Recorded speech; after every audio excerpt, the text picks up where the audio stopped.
Does the world still need fossil fuel? Can we meet the energy gap, energy poverty, and power the new world driven by AI without fossil fuel? The question is, how do we find the balance? Let us look around this room here today and ask ourselves a question. Have we done enough to bring the stakeholders in fossil fuel around this table to be part of the solution? Should we adjust our approach? And how do we create a win-win situation? These are important questions if we are to build a truly global coalition. The fact is, over the last 3 years, global energy demand grew by 7%. Fossil fuel accounted for 60% of that growth. We all agree that the world must transition from fossil fuels. That is not a difficult question.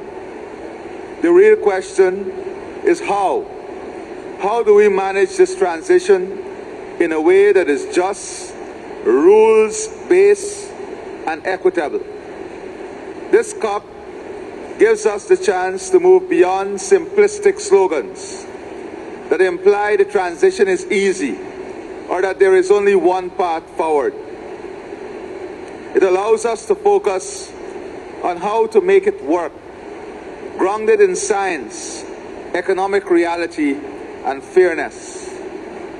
To succeed, the world's energy system must evolve on two coordinated tracks. First, we must invest in the energy of the future. Global energy demand is rising, driven by population growth, urbanization, and new technologies such as artificial intelligence and digital systems that consume vast amounts of electricity. At the same time, hundreds of millions still live in energy poverty, and many regions face growing energy insecurity. If the world wants clean power to meet these needs, we must unlock new and innovative forms of finance.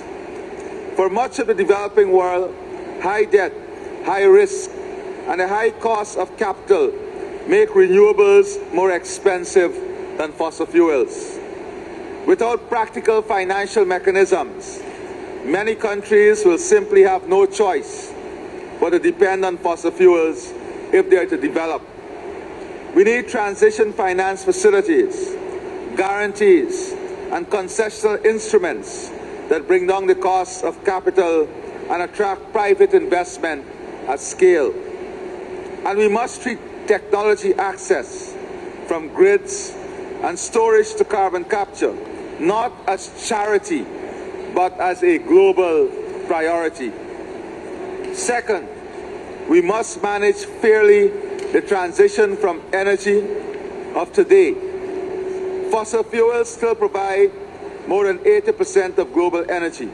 For example, the International Energy Agency tells us that oil demand in a net zero scenario will reduce from about 100 million barrels a day today to 72 million by 2030 and 24 million by 2050.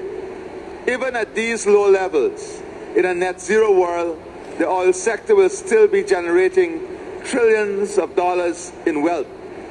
So simple calls for new producers to leave it in the ground are in reality a form of protectionism.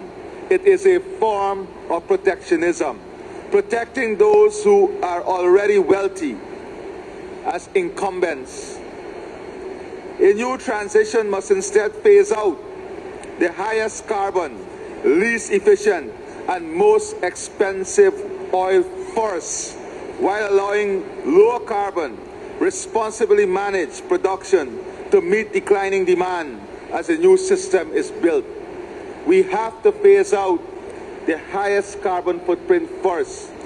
What is the strategy of phasing out the 34.5% of global energy that still come from coal? We must have a viable plan. We must have the least efficient phased out first. And that is the way we will get to the targets that all of us want to so badly achieve. But what does this require? This requires global rules, a carbon price that reflects real costs, the removal of fossil fuel subsidies, and competition based on carbon intensity, not legacy advantage. If we can balance these two tracks, investing in increasing the energy of the future while managing fairly the decline of the energy sources of today, then the transition will be science-based, predictable, and fair. None of this is easy, and it does not fit neatly into the narratives peddled by some. But it is only by grasping these difficult challenges together that we will get there. We have to get there together. We have to bring all the stakeholders around this table. We cannot get there by extreme position. We have to get there through a balanced approach. Let us bring all the stakeholders around the table. Let us allow a situation where we all win through a just program, a fair program, and a rule-based system. I thank all of you.